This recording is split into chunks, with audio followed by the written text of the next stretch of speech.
আম আমরা কালচার বা সংস্কৃতি বলতে যেটা বুঝি, এই কালচার বা সংস্কৃতি কিন্তু অ্যাকচুয়ালি আমাদের ফ্রেন্ড না।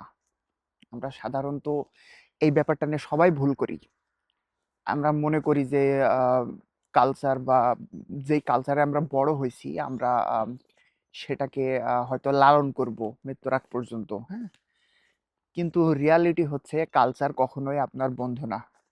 কালচার হচ্ছে আপনার সমাজের বড়, বড় বেশ কিছু ইনস্টিটিউট আছে। সেই ইনস্টিটিউট বা অন্য মানুষের কনভেনিয়েন্স, তারা যেভাবে কমফোর্ট ফিল করে গেছে, বিশেষ করে অন্যদের ডমিনেট করার জন্য, সেই ডমিনেটেড পারসন কিন্তু আপনি। সো অন্য মানুষের কনভেনিয়েন্সের কারণে আপনি যেখানে ডমিনেটেড হচ্ছেন, সেটাই হচ্ছে মূলত কালচার।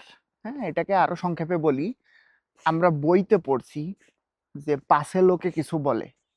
এটা তো আমরা সবাই বুঝি। যে আপনার মৌলিক কোনো চিন্তা, আপনার পছন্দের কোনো জিনিস আপনি সমাজে করতে পারছেন না। কারণ হচ্ছে লোকে কিছু বলবে। তো এই কারণেই তো আপনি করতে পারছেন না। তো এই জিনিসটা আপনি রিয়ালাইজ করছেন।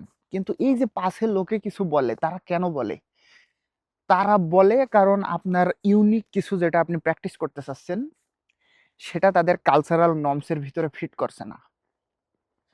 আর এই কারণেই তারা তাদের কালচারকে বাঁচিয়ে রাখতে চায়।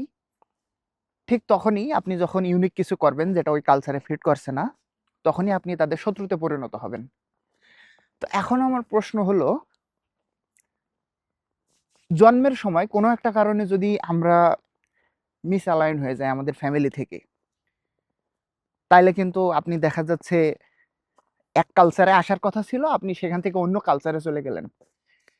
এই যে আপনার যেটা আপনার হয়তো হওয়ার কথা ছিল না, তখন দেখা যাবে যে আপনি অন্য কালচারের যে নরম, সেই নরমস কিন্তু আপনি অ্যাডপ্ট করে নিতে বাধ্য হচ্ছেন। এর মানেটা কি? এর মানেটা হচ্ছে আম আমরা এই জিনিসটা কখনো রিয়ালাইজও করি না যে কালচার অ্যাকচুয়ালি অন্যদের বানানো একটা ফেক সেট অফ রুলস, হ্যাঁ?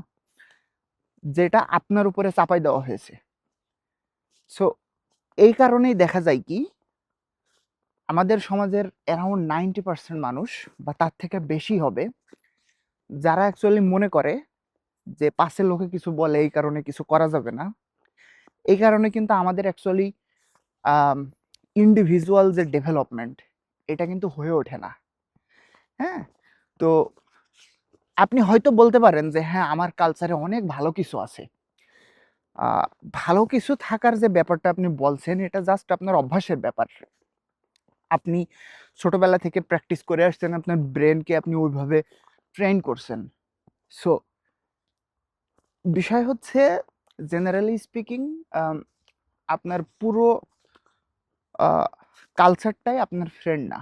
সেখান থেকে হয়তো কালচার আপনার সাথে ফ্রেন্ডলি বিহেভ করছে। তো এই ফ্রেন্ডলি বিহেভ করা আর ফ্রেন্ড হওয়া এই ২ টা কিন্তু ভিন্ন জিনিস। হ্যাঁ? তো এইটাই হচ্ছে ব্যাপার।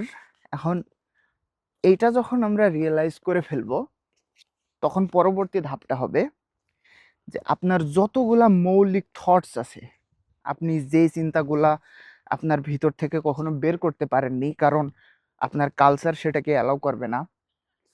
এগুলো যখন আপনি রিয়ালাইজ করবেন, তখন দেখবেন যে আম কালচার আপনাকে অ্যাকচুয়ালি কতটা পিছিয়ে রাখছে। হ্যাঁ? আপনি আ যেকোনো ফিলোসোফারের আ কথা ভাবেন, যেকোনো বিজ্ঞানীর কথা ভাবেন। তারা কিন্তু অ্যাকচুয়ালি আম ইউনিক হইতে পারছে কেন? তারা ইউনিক হইতে পারছে এই কারণে যে ওই কালচারাল যে আইস ব্রেকিং এটা তারা পার করে আসতে পারছে। হ্যাঁ? এই কারণেই তারা হচ্ছে যে আমি একটা উদাহরণ দেই। আইনস্টাইনের কথাই চিন্তা করেন। সে যে থিওরি অফ রিলেটিভিটি তার টাইমে, হ্যাঁ? সেই আম ১৯০০ সালের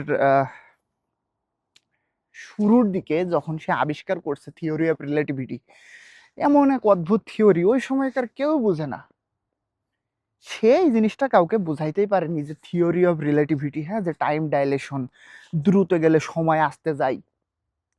এটা অ্যাকচুয়ালি কি জিনিস এটা সে কাউকে বুঝাইতেই পারেনি।